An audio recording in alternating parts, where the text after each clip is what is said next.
guys, welcome to the 180 challenge. You've got Luke here, just destroying the double pedals. This is a gift that I'm not blessed with, if I would put it that way. Oh, dude, it's just not good with double pedals. Just like anything, man. Just putting the time into it, man. I have not put the time in this yet. So, dude, why don't you break down? Okay, I guess I'll actually prequel this in the sense that I asked you, because this guy's such an animal on the double pedal. I was like, man, you got to come in to 180, and I want you to present a way we can present it too.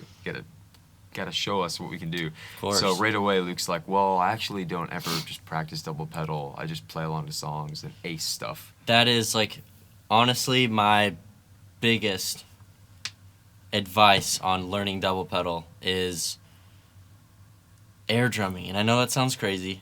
Air drumming. As long as you're doing this, which is you're not, because I don't play heel down. I play heel up. I use my toes and my ankle when I do double bass.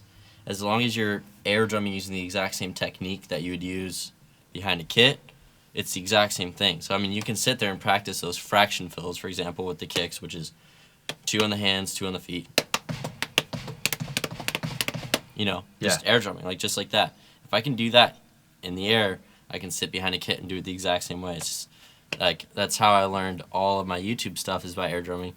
And, yeah, man, what I would do to learn and get better at double bass is I would listen to music that challenged me, double bass-wise, and I would just loop it and just listen to the patterns and air drum to it.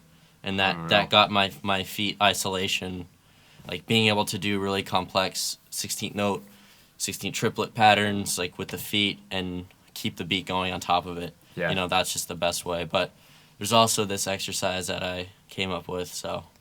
Awesome, man. Yeah. Why don't you show that to us? Because I know that for myself, I genuinely want to work on something like this because I think that it will, I've mentioned to everybody, typically double bass doesn't inspire me too much. It's not my, not my thing. Mm-hmm. But watching you in here the last few days, I'm amazed by your ability to use it and use it so tastefully, I'd say. Yeah, well, thanks. So, yeah, I mean that, man. So I'm excited for you to show us this exercise. Cool. So all it is really is you're doing, I guess you could have 4 tiers or 4 whatever, that's what I would call it, tiers. So the first tier is just 8 eighth notes on your right foot. Second tier is 8 eighth notes on your left foot. Then you do alternating single strokes 16ths, and then you do alternating single strokes 16th triplets. So those are the 4 tiers. So I'll demonstrate.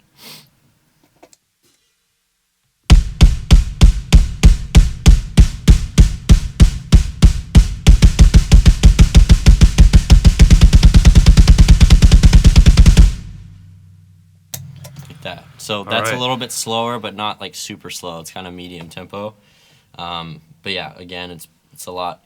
And even doing this, I need to practice this slow, That's awesome. Yeah, I need to. That's so cool. That's inspiring for me to hear because it makes me realize there are areas that you're improving on your double bass stuff. Oh, yeah. In massive ways. Yeah, that's awesome, man. And you've also built this into a groove, is that right? Yes. Yeah. It is. That pretty was much. I have, and I'm about to play it on the spot, and we'll see how that goes.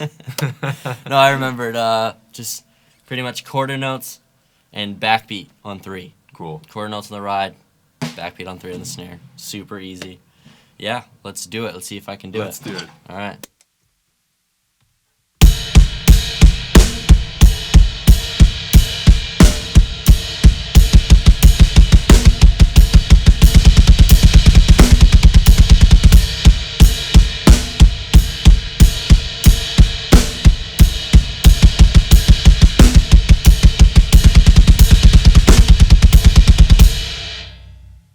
Amazing. Okay, so the biggest thing, I guess, when it comes to technique, you talk about just being able to practice it on the floor or anywhere that you're using a solid surface you can hear. And my students, I'll recommend that they use an external speaker. So if you have a computer speaker or even your iPhone, you put it on. Just use the iPhone speaker so you can hear the actual notes when you're playing with your feet and the music at the same time. If you put in in-ears like we have in right now, it blocks out a lot of the external sound. So you can't really, you can, but not as thoroughly as you would with these in.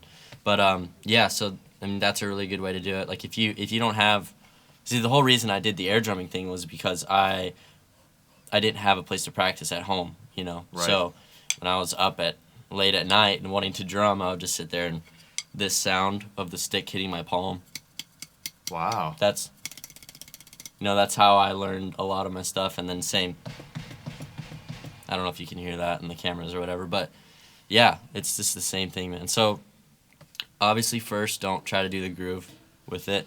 Right. I'd say the most important thing of this exercise is being able to transition from each of those note values. I don't know what you would call Subdivisions. it. Subdivisions. That's right, yeah. So from eighth notes to 16th notes to 16 triplets, back into eighth notes. Like that is very, very hard to control, especially with your feet. And then keeping that groove just very, very solid on top the whole time. We talk about that in all kinds of lessons in this challenge, because even on your hands, switching between playing those eighths to eighth note triplets and 16ths, to sextuplets or 16 note triplets, it's hard, man. It's not easy. It's something you gotta be like aware before you do it. You know, you have to. It has to be like predetermined. I guess I don't know. No, absolutely, man. That's great, dude. That's given us great insight. And it's funny because you talked about something that you and I have never talked about, but I've thought a lot about this. The idea of it's almost like singing. If you were to sing to something and if you were wearing in-ears, you could hear your own voice actually really well. Yeah. But it'd be like if really loud music was blasting at you and you couldn't hear the sound of your own voice. And you sound perfect. And to yourself, you're like, oh, man, I'm a great singer. Oh, my gosh, what am I doing drumming right now? I should be singing, you know? Yeah, that's right. And then you turn the music down and you're like, oh.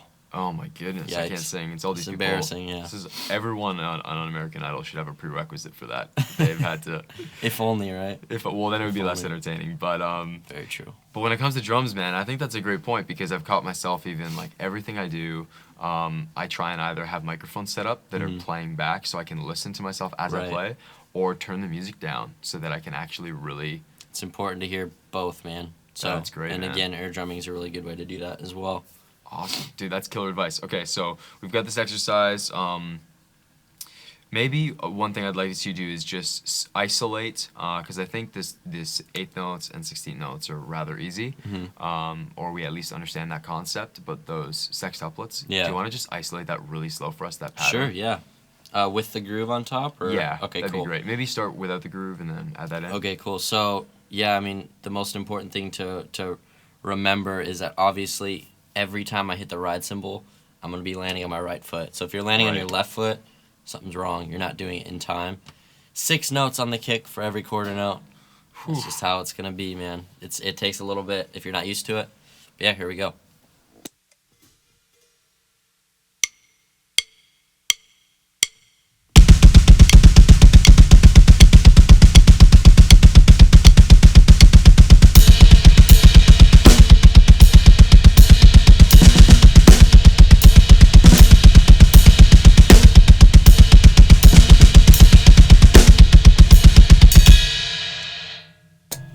Honestly, it amazes me that you can just do that on the fly. That's killer. Because as you were counting that in, I was cringing a little, like, what is about to happen? Is this gonna work? That's awesome, man. That's great. So we've just got those 6 strokes, and if we were to hear that 8th note, so this is our quarter note, we were to hear that, we'd have that right, left, right, left, right, left, right, left, right, left, right, left, right, left, right, left, right, left. Okay, cool, man. Dude, that's awesome. Why don't you play us out on this one and just go do whatever you do on double pedal, and then we're gonna head to the practice. We'll see what happens. Oh man, I'm just excited to get the practice video and actually get to play along with you, work on these ideas. Maybe I'll air drum over here. I probably won't. But. It's probably a bad idea. So you got all sorts of crazy switches over there. So we do. We got our shag carpet. So, and the shag. The shag, man. Can't forget the shag. All about the shag. All right, here we dude, go. Play us out.